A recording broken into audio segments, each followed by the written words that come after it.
Alléluia. Nous connaissons la suite. Il a fait ce qu'il a fait. Et la Bible nous dit, Dieu qui voit tout, il a envoyé son serviteur, Nathan, qui est allé et qui a parlé. Et si vous regardez et si vous lisez bien la Bible, c'est à partir de ce moment-là qu'il y a une conséquence dans la vie de David. Et entre autres, les conséquences qui a suivi la vie de David, la Bible nous dit, il a perdu son fils. Malgré les prières, malgré les jeûnes. Attention bien-aimé, l'ennemi va te tromper. Tu peux faire ça, tu peux demander pardon. Bien-aimé, les conséquences, c'est ce que nous oublions beaucoup. David avait gêné. David avait prié. David avait demandé pardon à Dieu. Dieu a pardonné. Mais les conséquences étaient telles qu'il fallait que Dieu puisse prendre l'enfant. Et l'enfant est mort. Ce n'est pas arrêté là, bien-aimé. La suite était aussi que Absalom, qui était le fils de David, s'est révolté contre son père. Mais vous savez, d'où est-ce qu'il a reçu beaucoup de choses pour arriver jusqu'à ce niveau-là? Lui, Absalom. Parce qu'il y avait un certain Achitophel qui lui donnait le conseil. Mais c'est monsieur Achitophel qui donnait le conseil à Absalom. C'est aussi lui qui donnait le conseil à David. Et les gens comme ça, on en trouve partout. Même dans nos églises. Il vient ici, il jette le venin. Et il parle de l'autre côté. Ah, tu sais, l'âme de M. Land a dit ça, ça, ça. Et pourtant, c'est lui qui est parti chez M. Land, mais il vient encore chez toi. Achitophel, il était comme ça. Et vous savez la suite. Déjà pour lui-même, lorsqu'il a vu que ce conseil n'était pas mis sa mère, parce qu'il avait donné le conseil à Absalom comme quoi, vu que son père, il a fui. Tel que je le connais, à ce moment-ci, ils doivent se trouver avant les Jourdains en train de se reposer. Donc si tu lui attaques par surprise, tu vas le consumer parce qu'ils n'auront pas le temps de traverser les Jourdains. Mais il y avait un prophète, un sacrificateur, un prophète un monsieur qui était là, Ishad. Il a vite allé auprès de Tchadok et de Abiatar, les sacrificateurs. Il a dit, vas-y, dis ça, ça, ça. Envoie des gens pour alerter David parce que son fils a un plan malsain. Et la suite, nous connaissons. Donc le message est parti du village de Papa jusque là où se trouvait David. Et David, la Bible nous dit, ils n'ont pas passé la nuit ces jours-là. Et du coup, même Absalom, il n'a pas pu aller attaquer son père. Et comme Achitophel, il a vu que son conseil n'était pas suivi. Vous savez sa suite? Qu'est-ce qu'il a fait? Il s'est suicidé. Il était un messie, la Bible nous le dit qu'il était tellement intelligent que s'il te donnait un conseil, comme si c'était un conseil qui vient de Dieu. Comme si Dieu parlait. Ça, c'est les Écritures qui le disent. Alléluia. Mais il était rusé. Et il a amené Absalom à la mort.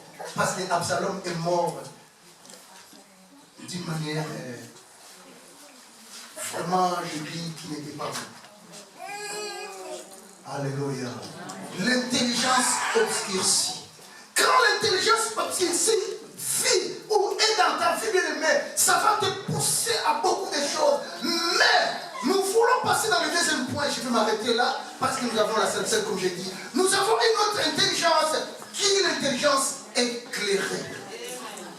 Et lorsque nous avons cette intelligence éclairée, ma Bible nous dit dans le livre de Psaume chapitre 119 verset 34 que l'homme qui a de l'intelligence garde la loi de l'Éternel.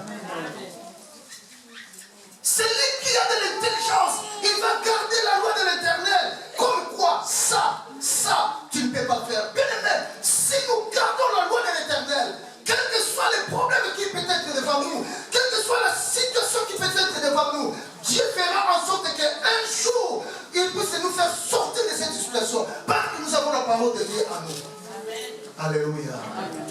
L'intelligence éclairée. Son intelligence qui est éclairée se retrouve dans sa parole.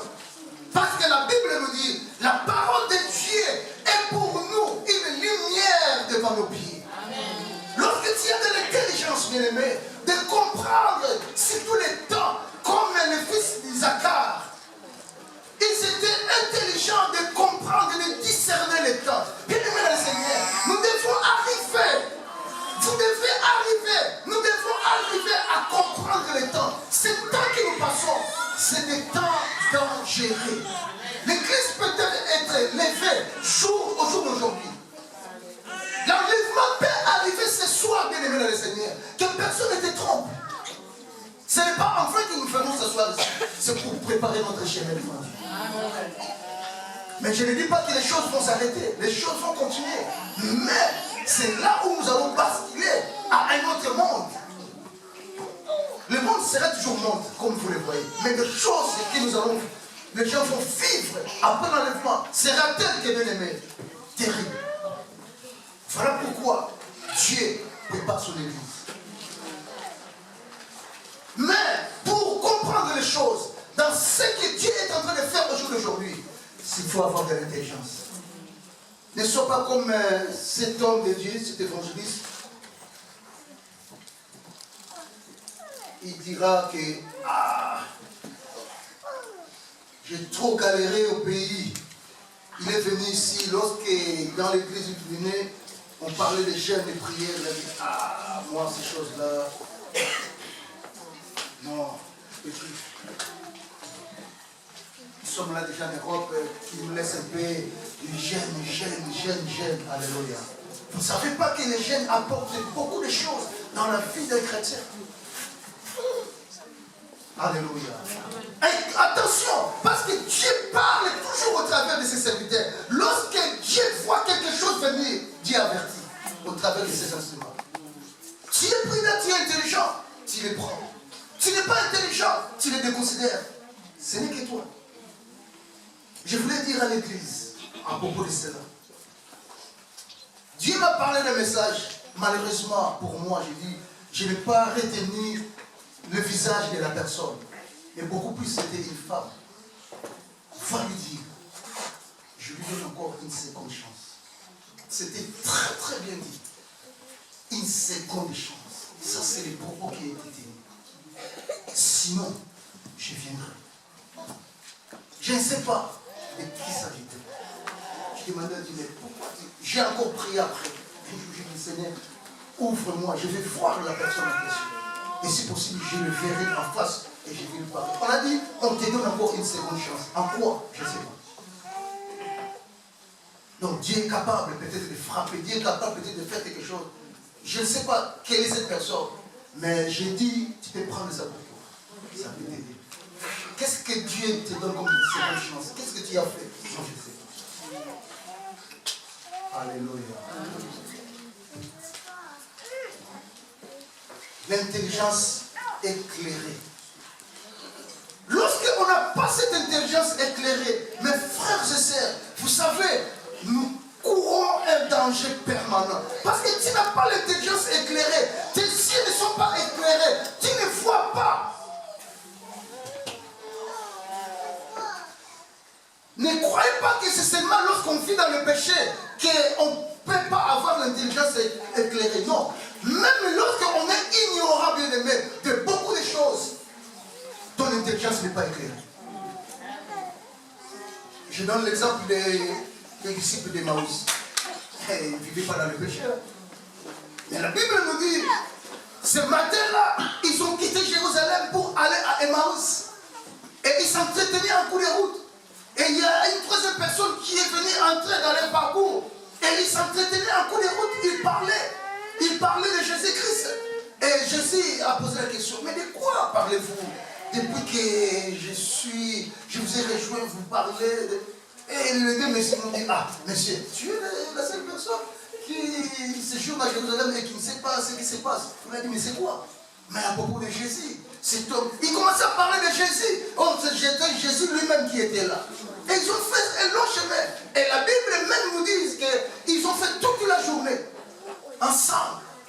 Ils parlaient de Jésus, mais sans connaître Jésus-Christ. Attention, bien aimé, tu peux être à l'église, tu peux venir à l'église tous les dimanches, tous les mardis, mais tu ne connais pas Jésus-Christ. Parce que tu as une intelligence obscurcie. Alléluia. On peut être là, bien aimé dans le Seigneur. Attention. Surtout nous, le peuple de Dieu, les enfants de Dieu, ils sont entrés dans la distraction indescriptible. On ne suit peut-être plus les messages.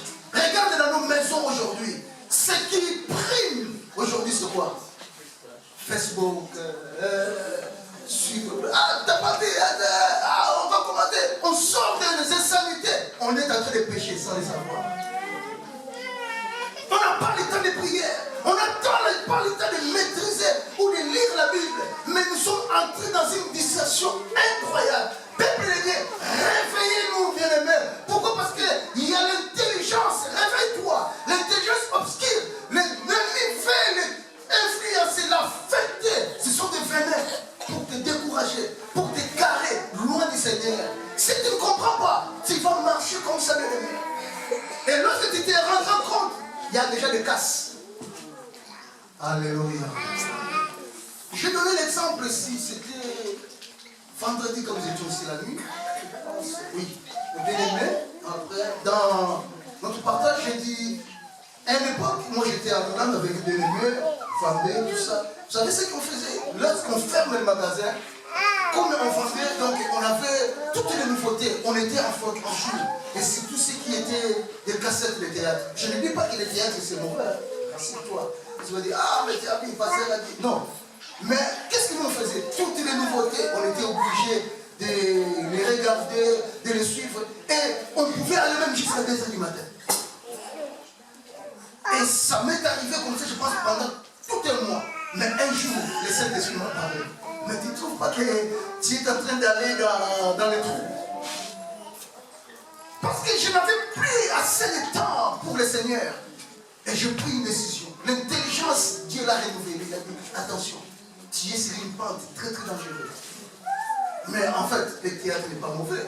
Mais soyez disciplinés dans ta vie. Essayez de discipliner ta vie, bien-aimé. Ce n'est pas le bon. Vous pouvez rester des heures du temps au téléphone. Et tout ce que vous parlez, le nom de Jésus n'est même pas dedans. Il n'y a même pas d'exhortation, il n'y a même pas que, ah non, mon frère, pour cela, il faut toujours garder la parole. Ah, c'est vrai. D'ailleurs, vous êtes encore pour pousser les gens dans les mondes. Ah, n'ayez pas peur, il faut pas vous savoir la batoine. Alléluia. L'intelligence obscure ici, qu'on est en train de projeter, c'est les venin. Tu vas mourir. Pourquoi? Parce que tu entends ce genre de choses. Ça va t'amener à la haine contre ton frère et ta sœur. Alléluia. L'intelligence éclairée. Il faut que vous soyez éclairés. Parce que si on n'est pas éclairé, bien aimé, c'est là où l'ennemi passe et il peut nous tuer comme ça. Presque moi-même, tu peux partir. N'est-ce pas que nous apprenons, il y a certaines personnes, comme hier encore, on m'a rappelé le cas de ce frère qui est mort à Paris, à Malakoné. Il y a certains bien-aimés ici qui le connaissent, frère Daniel. Un frère qui était très respectueux, je vous dis. Il ne me laisse pas passer. Très respectueux. Il était devant sa télé, il regardait la télé. Il n'a pas touché. C'est pas qu'il parlait, mais d'un coup, il a fait, je ne sais pas quoi, crise cardiaque, et puis la personne est partie. Trop jeune. Comme ça.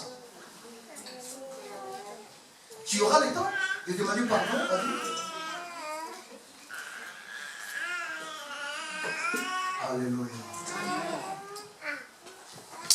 Attention, mes frères et sœurs, parce que l'intelligence obscure va t'entraîner à certaines choses qui peuvent te priver. Si Dieu t'aime, oui. Regarde Balaam. Balaam, on lui a donné des présents.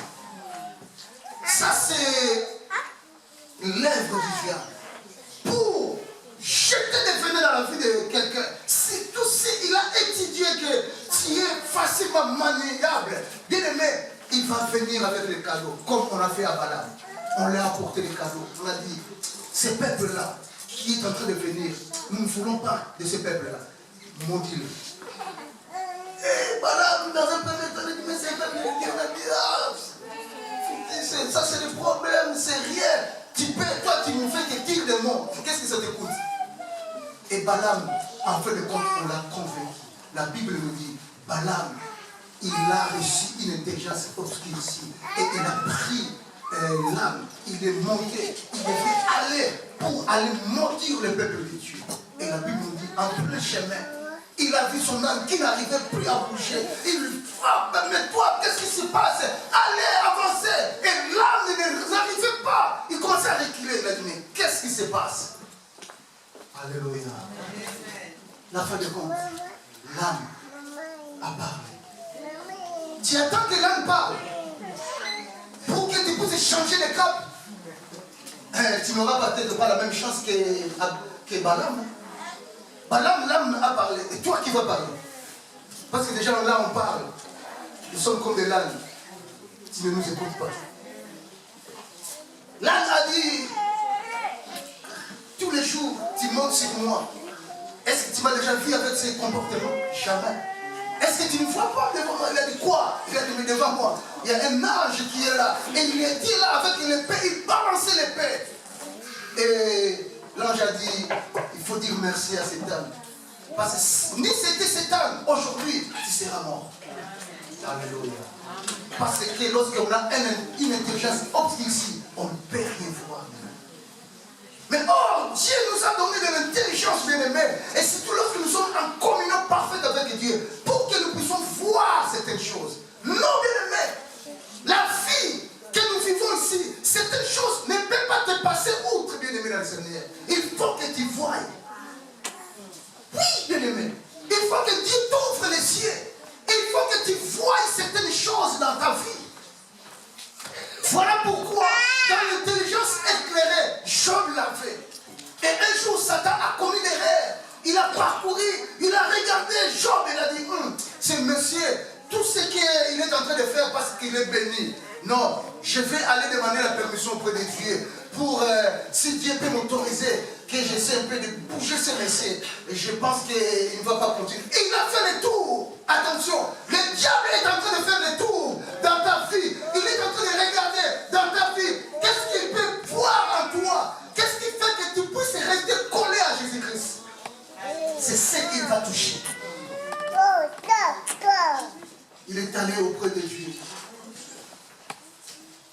Dieu lui a demandé, mais d'où venez-vous comme ça? Tu es en train de... Qu'est-ce que tu cherches? Ah non, je faisais le tour, tout ça. Mais j'ai rencontré ton serviteur. Bon, mais je sais que tu le gardes parce qu'il a des biens. Dieu a dit, regarde mon serviteur Job. Comment il me craint. Comment il marche devant moi. Comment il fait la volonté de son Père. Est-ce qu'aujourd'hui, bien-aimé, l'église telle que nous sommes là, Dieu peut se taper la poitrine pour toi. Tel que nous sommes là, est-ce que Dieu peut te montrer auprès des anges, regarde mon serviteur. Alléluia. Est-ce que Dieu peut te dire, regarde mon serviteur, tel que tu es là, tu es conscient, bien-aimé. Ici, nous savons que tu es saint, mais toi-même, tu connais ce que tu es. Est-ce que Dieu peut te montrer la main et te dire que regarde mon serviteur, on peut compter à toi? Alléluia. La crainte de Dieu, c'est la fonction de la sagesse. Alléluia. Voilà pourquoi, lorsque nous lisons 1 Corinthiens, nous sommes dans la Sainte Seine. Dans le chapitre 11, verset 23, nous lisons, c'est rapidement, 1 Corinthiens. L'intelligence obscurcie et l'intelligence éclairée. 23. Car j'ai reçu du Seigneur ce que je vous ai enseigné. C'est que le Seigneur Jésus, dans la nuit où il fut livré, prit du pain. Frère Antonio, tu peux aider frère Garcia à bouger la table du Seigneur. Oui, s'il te plaît. Prit du pain. Et après avoir rendu grâce, le rompit et dit, ceci est mon corps, qui est rompu pour vous. Faites ceci en mémoire de moi. De même, après avoir soupé, il prit la coupe et dit, cette coupe est la nouvelle alliance en mon sang. Faites ceci en mémoire de moi toutes les fois que vous en boirez. Car toutes les fois que vous mangerez ce pain et que vous buvez cette coupe, vous annoncez la mort du Seigneur jusqu'à ce qu'il vienne. C'est pourquoi celui qui mangera le pain et boira la coupe du Seigneur indignement sera coupable envers le corps et le sang du Seigneur. Que chacun donc s'éprouve soi-même, et qu'ainsi il mange du pain et boive de la coupe. Car celui qui mange et boit sans discerner le corps du Seigneur mange et boit un jugement contre lui-même. C'est pour cela qu'il y a parmi vous beaucoup d'infirmes et de malades, et qu'un grand nombre sont morts. Si nous nous jugions nous-mêmes, nous ne serions pas jugés. Mais quand nous sommes jugés, nous sommes châtiés par le Seigneur, afin que nous ne soyons pas condamnés avec le monde. Parole de l'Éternel. Je te fais grâce, ma sœur. Nous allons avancer. Paul, par rapport à l'intelligence éclairée, vous savez, c'est Paul qui a beaucoup plus expliqué, lui qui n'était pas avec le Seigneur, mais Dieu lui a révélé. Le Seigneur lui a révélé ce qui concerne la Sainte Seine. Ça fait partie de l'élément du Seigneur. Et cette intelligence que nous parlons. Nous passons à la Sainte Seine parce que c'est une recommandation de la part du Seigneur. Je vous en supplie, bien-aimés dans le Seigneur, que Dieu ouvre vos yeux. Vous allez comprendre ce que nous avons l'habitude de faire ici par rapport à la parole de Dieu, la Sainte Seine. Et ne venez pas prendre la Sainte Seine par plaisir, bien-aimés dans le Seigneur, non.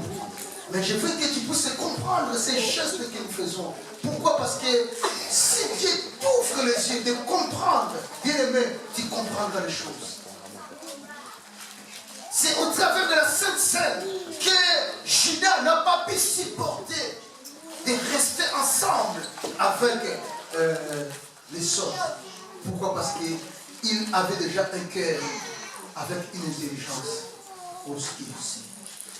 Parce qu'il avait foi en Jésus-Christ. Je veux que vos yeux s'ouvrent, bien-aimés. Pourquoi? Parce qu'avec la Sainte Seine, nous prions Dieu, nous demandons et nous nous communions avec l'Éternel. Et au travers de la Sainte Seine, la Bible nous dit, à tous ceux-là qui l'ont pris, qui l'ont mangé, bien-aimés, avec, de manière indigne, il y a beaucoup qui sont devenus infirmes. Et il y a beaucoup qui sont devenus malades. Et il y a aussi beaucoup qui sont morts. Tu vas croire que c'est une maladie normale qui t'est arrivée, tout ça. Non, c'est parce que tu as la haine des autres en toi. Tu es quelqu'un qui divise les gens. Tu es quelqu'un qui ment tous les jours. Le mensonge pour toi, bien aimé, c'est comme des cures. Donc, c'est comme tu respires, comme tu mens. Et lorsque les gens t'écoutent, ils disent que vraiment, il dit vrai. Et pourtant, c'est des mensonges. Et lorsqu'il faut passer à la table du Seigneur, tu passes. Et tu vois aussi rien venir. Et même Paul le dit. Même beaucoup qui l'ont pris sans discernement sont devenus infirmes, sont devenus malades. Sans qu'ils se rendent compte. Et beaucoup aussi sont morts. Nous prions que Dieu puisse nous pardonner. Regarde ta vie. Et toi qui ne manges pas, pour quelle raison, je ne sais pas. Je ne suis pas là pour juger les gens. Non, je suis là pour partager la parole, afin que tous ensemble, bien-aimés, nous parvenons à la perfection. Et pourquoi pas ces jours-là, entrer dans son royaume. C'est ça l'objectif. Et Dieu utilise aujourd'hui son âme, que je suis là, afin de vous parler. C'est difficile, parce que tu ne vois pas ce qui est derrière. Mais l'ange est là, et il a son épée qui est en train de balayer de gauche à droite. Faites attention pour ta vie. Pourquoi? Parce que Dieu nous recommande de faire ceci pour que nous puissions penser à sa mort et à sa résurrection. Amen.